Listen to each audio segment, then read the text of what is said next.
Hi, this is Ron Carucci. I'm with Chris Smit on Culture Matters. And too often I find that leaders spend inordinate amounts of time trying to sell people on their ideas and fail to take the time to read the context into which those ideas are going.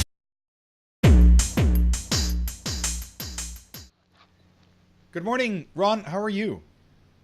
Great, Chris. Great to be with you. All right, thanks. Likewise here. Happy that you're here on the show. I'm saying good morning, but I'm not really sure whether it is good morning. This time of recording, that at least is my time zone, it is 10 minutes to 6 in the afternoon or early evening. So why don't you tell us a little bit, Ron, about yourself? Where do you come from? Where you are now, physically that is? And what would you consider being your cultural frame of reference?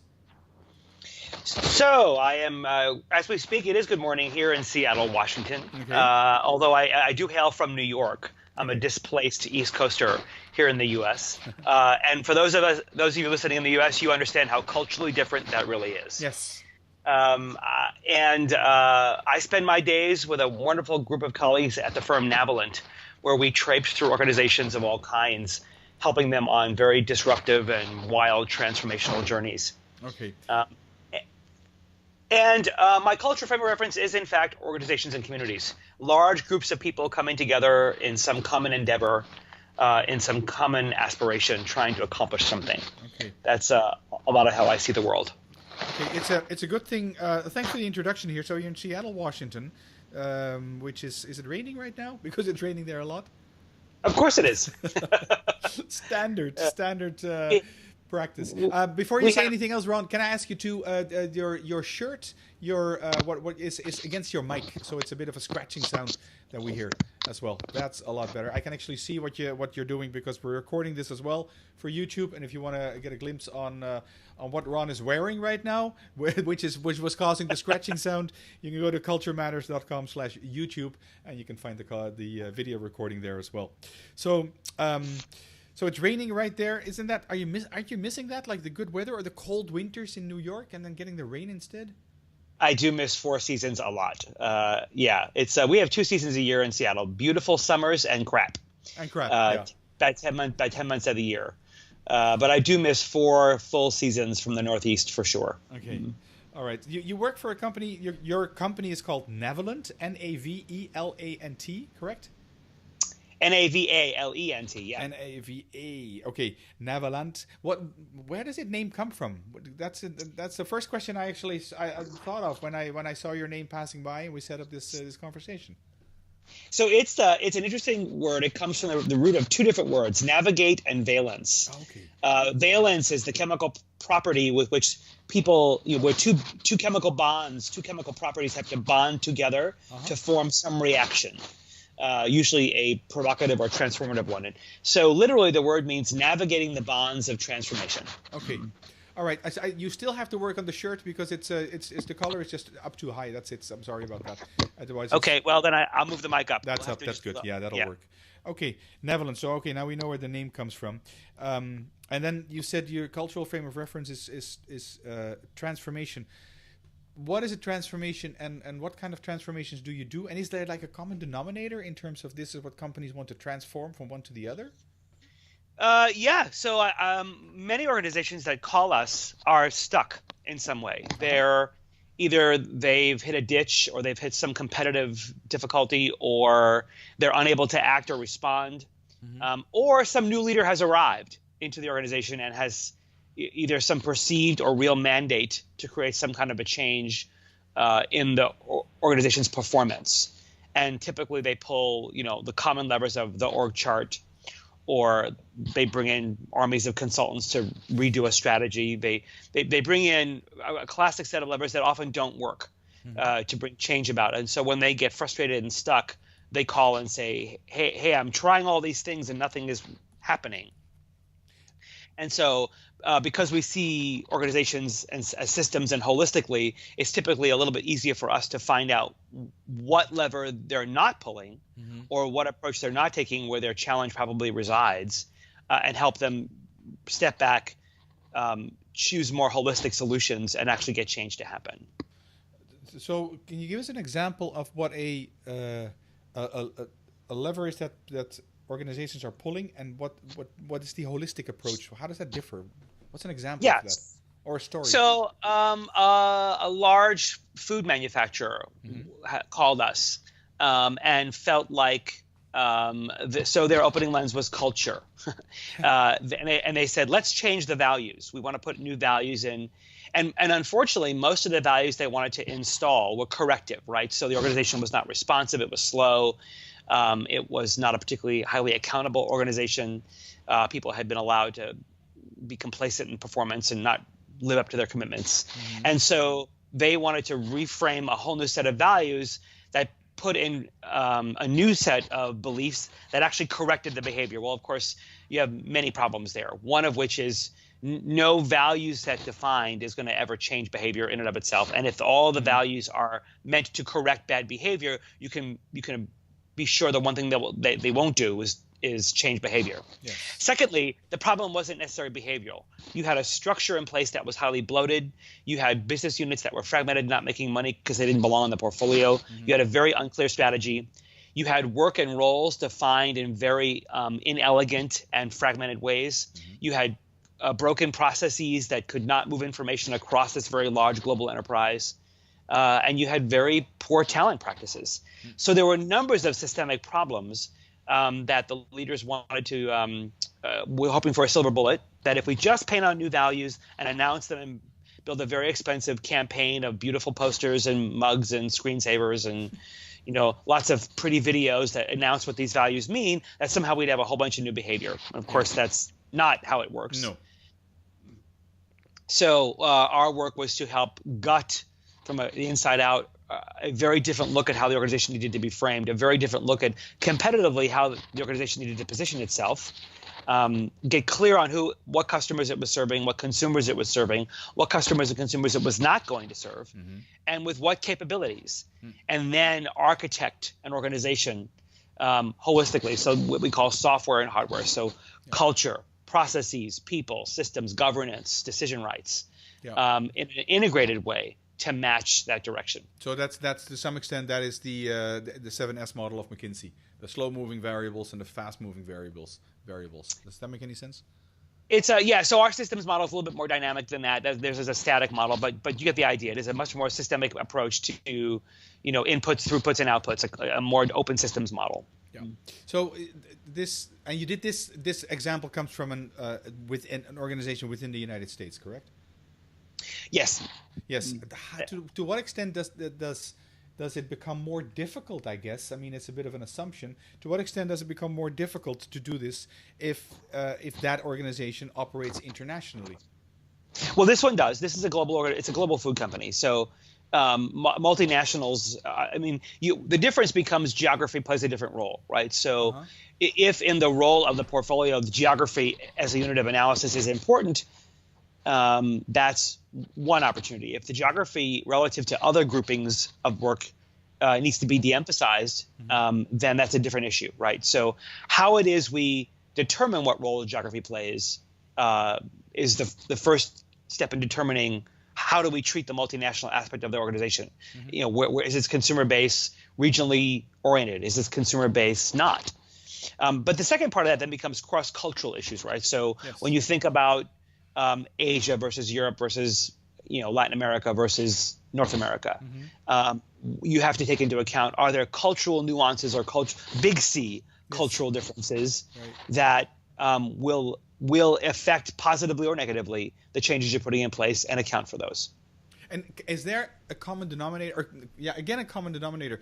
When it comes to leadership, that you're stumbling into things that are predictable beforehand. Like if you work with Indians and Americans, the friction will be there. If you work with Germans and Brazilians, I'm making it up as I go along, the friction will be there. Is that something you can pinpoint?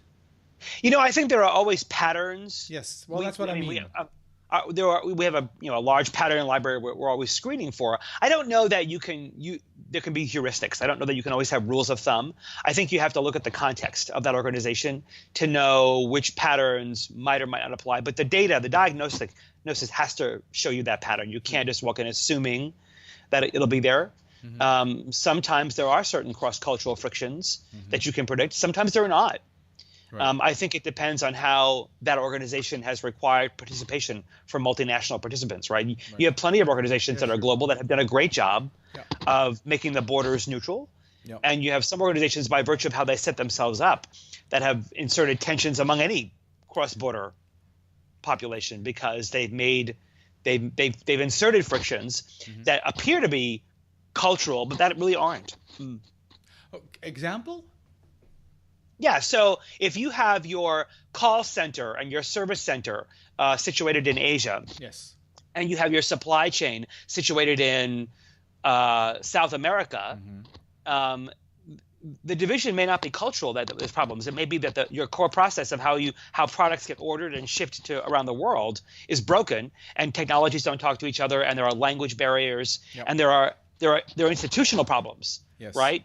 But you can say, well, it's the Brazilians and the Koreans don't get along. Yeah. When that's not the problem at all. Or at least it could be part of the problem, but it's not the complete problem. And you have to look at the systems as well. That's what you're saying.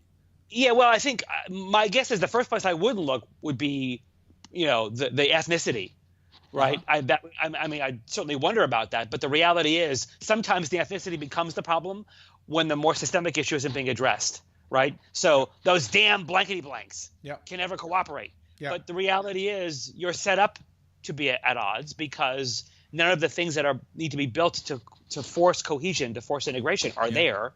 And so ethnicity becomes an easy target. Is it then used as an excuse in order not to address the other issues? Well, it's often used as an excuse and as a red herring. Yeah. Okay. So then you see the training modules come pouring in on cross-cultural sensitivity and team building activities to try and get these people to get along, but none of the other more fundamental issues being addressed. Yeah.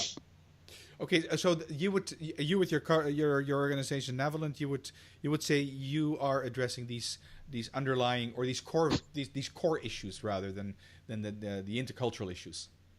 Well, I think, certainly, Chris, I wouldn't want to ignore the fact that if there are intercultural issues or challenges that need to be learned more about or addressed or helped, I certainly wouldn't want to ignore those. But often, if that's just the symptom versus the core problem, I want to do both. I want to make sure for us, it's leave no stone unturned. If these units, let's stick with our example of, a call center and an order center in Asia and a supply chain management process and a logistics operations in South America, if those have to work together, I would say do everything that it would require to make the seam of those two places work perfectly. Yeah. Structurally, technologically, culturally, et cetera. Yeah. And in your experience, because you have 30 years under your belt right now? I know I look so young; it's hard to believe, right? You look like 23. I mean, really, I would not give you any older than that. Yeah. It's would you, in your 30-year experience, would you say that certain countries or cultures, again, because I mean this is culture matters, work better together than others? I mean, without stigmatizing and without this ethnicity thing, just because it's your experience that it works more difficult, it takes more time for things to work and to gel.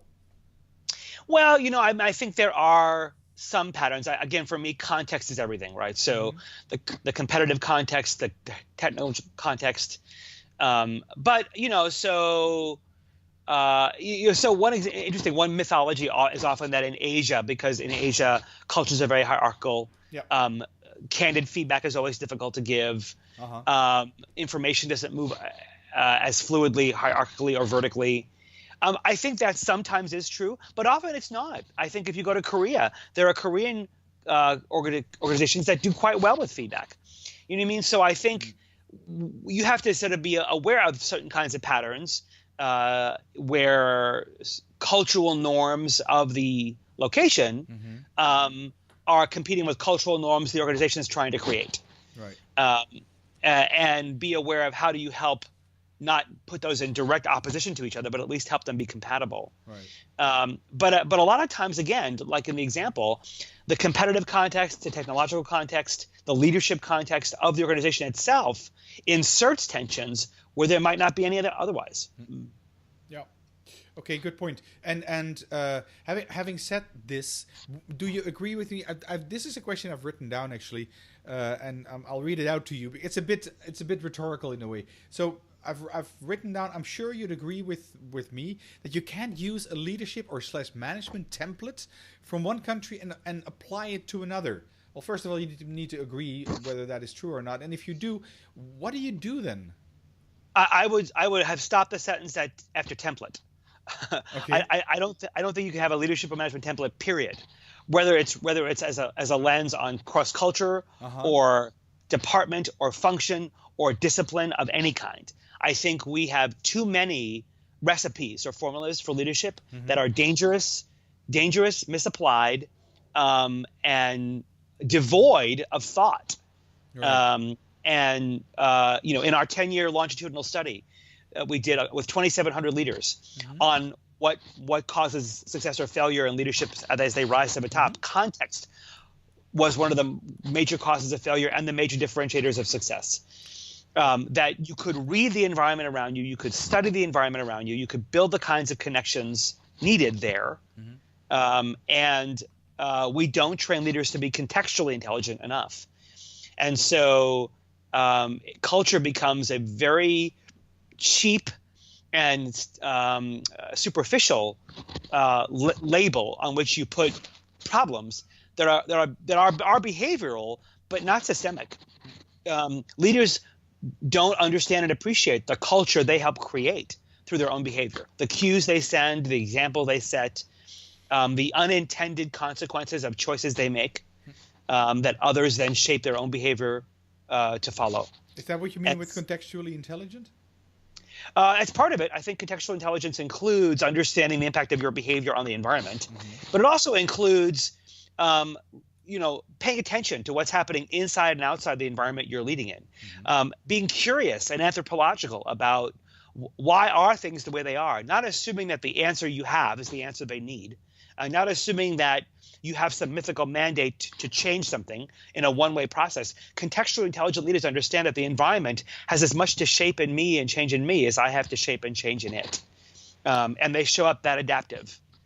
Are you not describing superhuman capabilities or abilities here? Nope. I have 10 years of data and 2,700 people in the study to prove that contextual. There were four capabilities. Context was one of them. Breadth, seeing a bigger picture and seeing a holistic organization. Choice, being able to make hard decisions and narrow a focus. And connection, building the kinds of relationships of trust. One of the problems we had, of course, after 99 regression analyses in the data, those four were always distinguished at the top. But the problem was the successful leaders who didn't fail. And so we've known for 20 years that leaders in their first 18 months of appointment, 50% of them fail. And those four were always the ones that set apart the ones that didn't fail. But if you did 3 of the 4 well, you still failed. And so my very problem, Chris, was I didn't want to have to write that because then now I'm saying you have to be God. But my research team, after almost 100 different cuts of the data, said it's not going to change. This is what it says. Yeah. But a closer look revealed, Chris, that they're all learnable. These were not mysterious traits that people were genetically born with. These were all capabilities that can be learned. Waiting till your first assignment as a vice president is probably not the time to start learning them. No. That if organizations could begin cultivating these orientations in people sooner, that when they arrive in more broader positions of influence, they're prepared. But they can be learned. So can you summarize that for us again, please? Because I wrote down because when I start out with an interview, I always have a blank piece of paper with the name and the number of podcast, number 91, and your name is at the top. And then I start scribbling stuff and etc. And at the end, it's a full piece of paper with all my notes and ideas and questions. So I wrote down what are the top 3 success factors and top 3 failures. There, but you're actually talking about 4 issues here, right? There's 4. There's breadth, context, choice, and connection. Okay.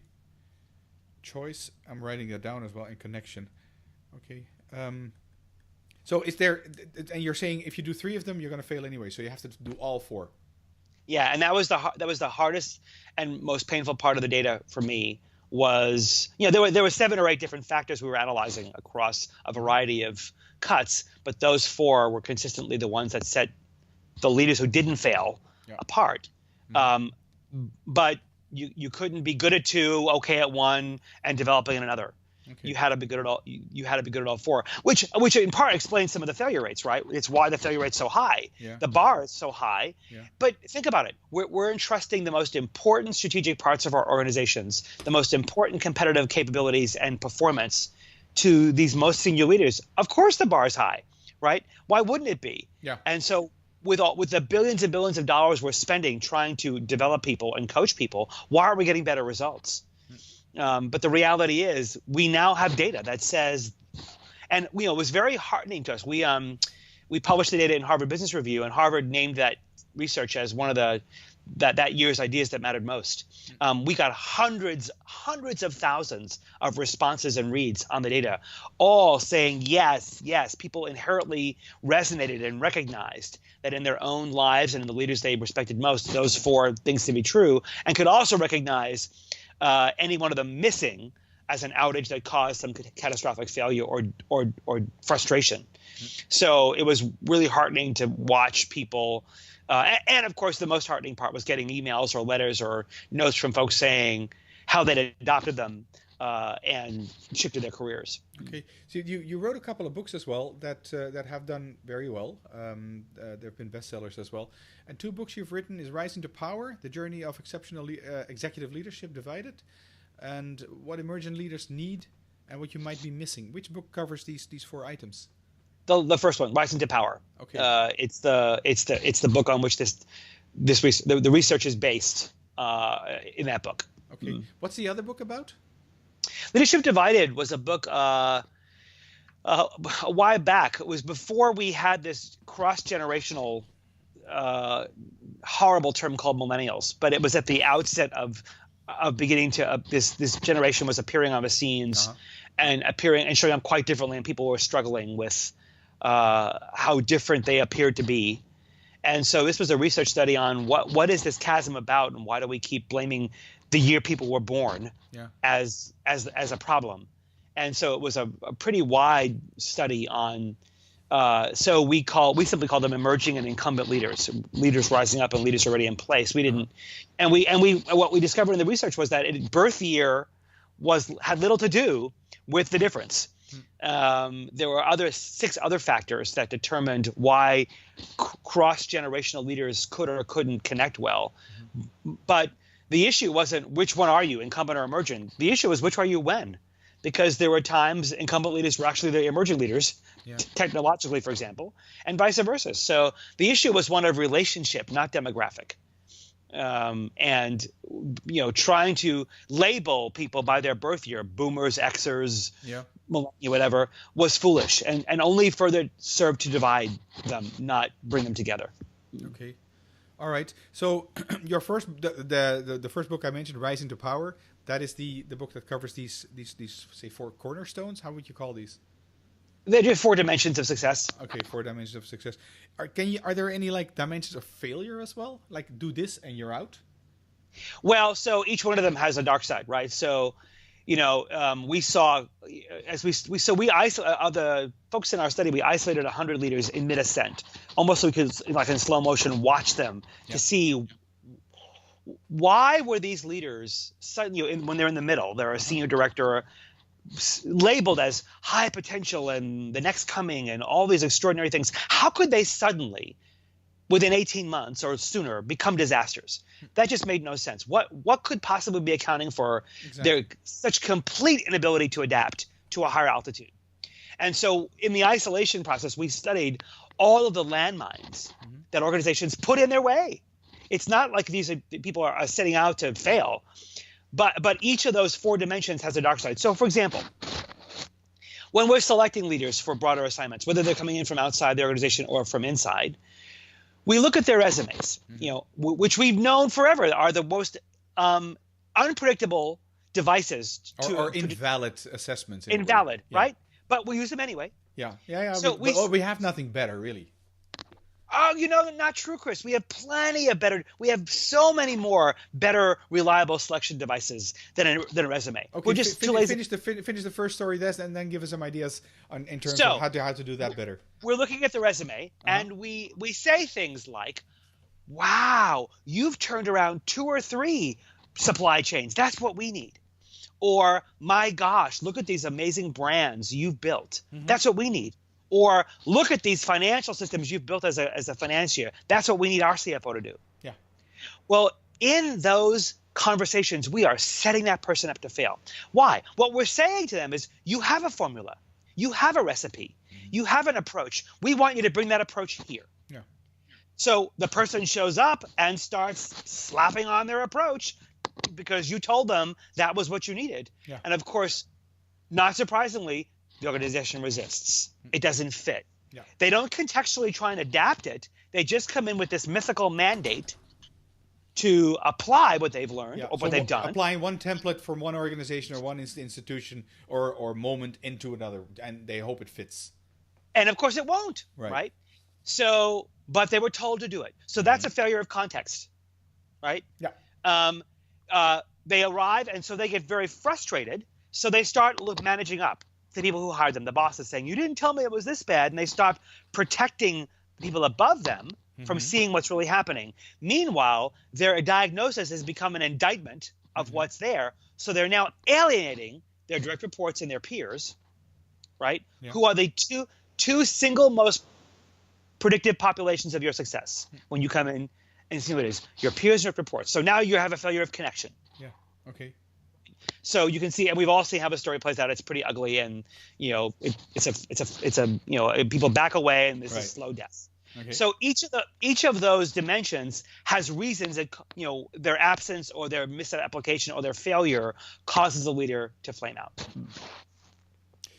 Okay, got that. So that's a bad approach. And you mentioned, and I wrote this down: better CVs, better resumes. So what else can I do? Like 10 push-ups or something? I mean, how would you assess me whether I would be a good fit for whatever job that you need me to do?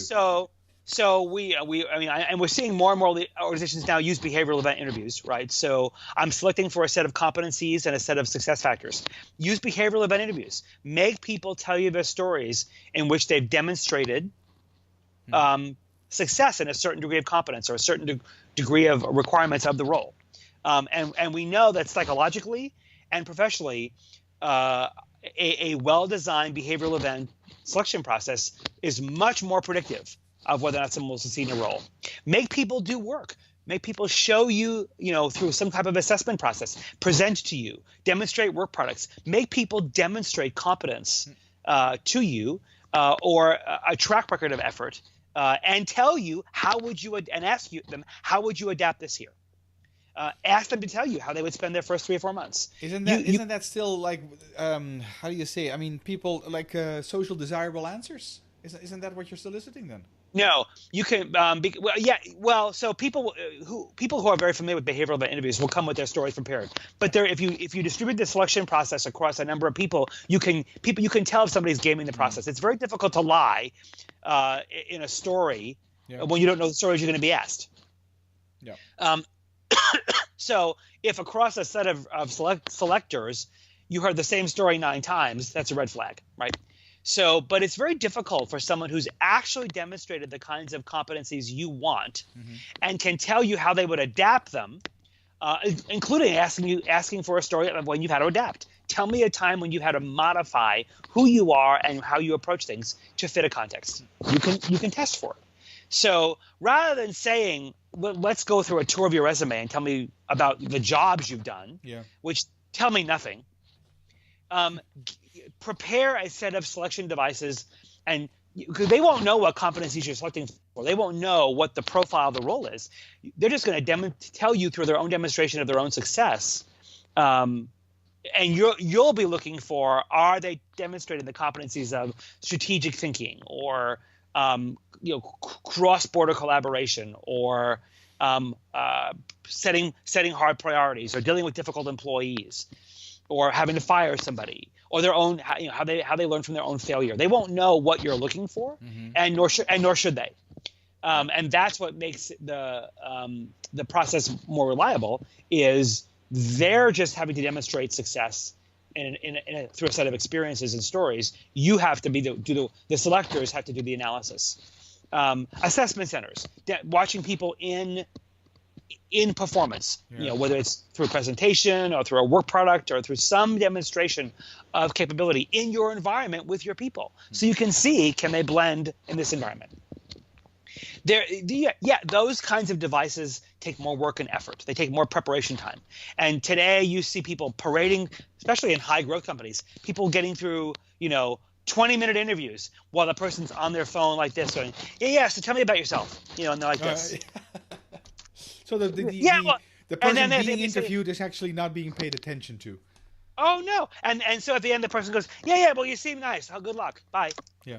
I've watched high growth, high tech companies select like that. And then the HR person runs around, collects the data, moves the person along or not. It's the most offensive way to select, but it's how people do it because they don't have time. They somehow mysteriously have the money, the hundreds of millions of dollars to redo these searches, but somehow they don't have time to do it right in the first stage. Is this process is this a process you describe in one of your books? No. No, you describe the other side, right? You would actually describe how I would become the excellent leader. But I have when we build selection processes for executives for companies, that's the process we use. There's plenty of information out there documenting great selection devices like those. People can go find.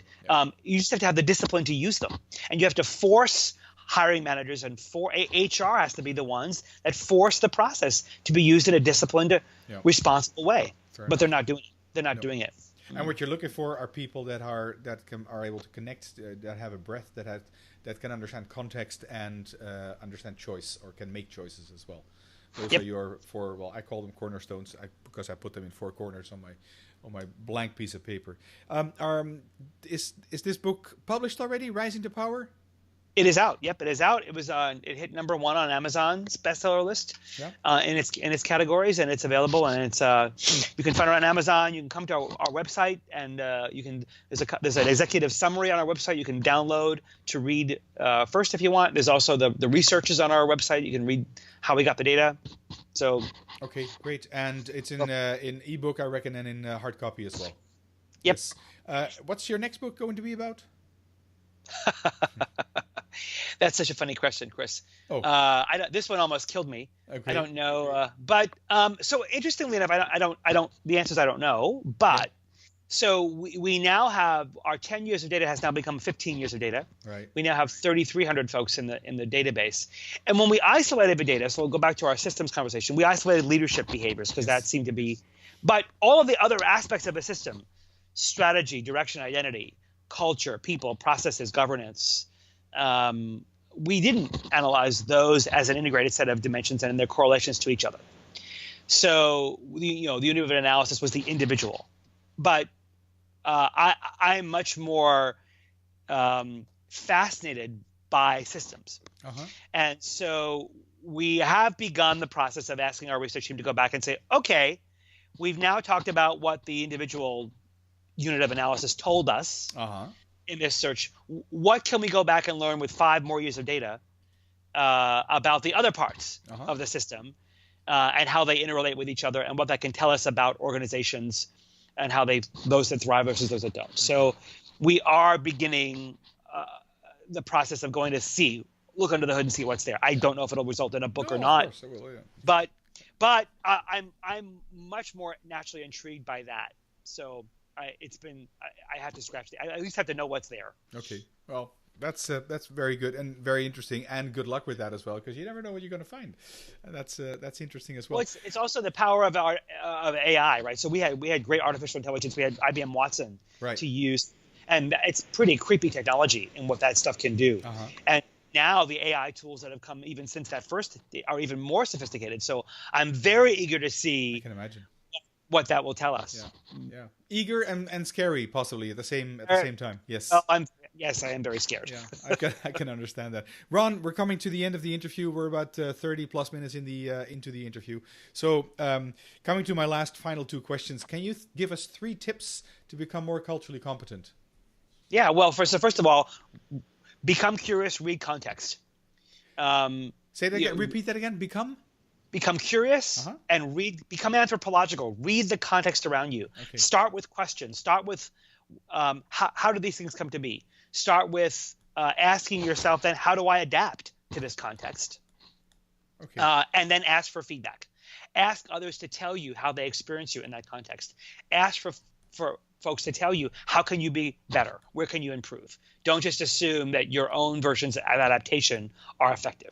Right. Okay. So that's number one. What's number two? Those were three. Oh, sorry. You were fast. Lightning fast. Read the context. Yeah. Adapt yourself. Ask for feedback. Okay. Okay. Those will be in the show notes as well. All these three tips. Now, how can people get in touch with you or your organization? Come and visit us at www.navalent, navalent.com. If you come to navalent.com/transformation, we have a free ebook for you on leading transformation in organizations. It's our sort of our approach for systemic transformation.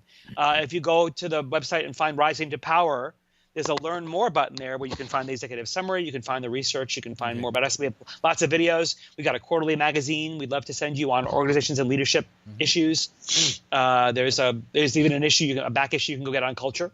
Right. So excellent. Come. Twitter at Ron Carucci. On LinkedIn. So let's keep the conversation going. All right, we'll do that. All these things will be out there on the show notes, culturematters.com. We're on episode 91. This was Ron Carucci. Thank you, Ron, for being on the show, and I'm pretty sure we'll bump into each other in the future. Chris, my pleasure. Thanks for having me. All right, cheers.